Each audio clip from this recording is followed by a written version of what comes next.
Before operating any power equipment, be sure you are wearing safety glasses, hearing protection, and appropriate safety shoes.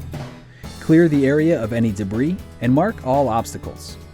Be sure to clear the area of any pets or people, especially children.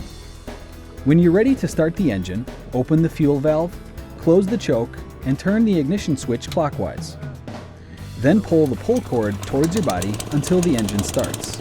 When the engine has been started, it's important to open the choke and let the unit run for about a minute before aerating.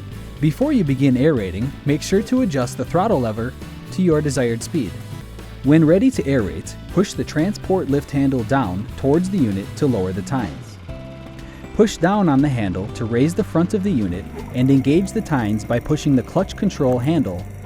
When the tines are engaged, they will pull the unit forward and you can begin aerating. Remember to raise the tines by pulling the transport lift handle up towards your body when making tight turns. Be safe and enjoy operating the Ryan Lawnaire IV with Easy Steer technology.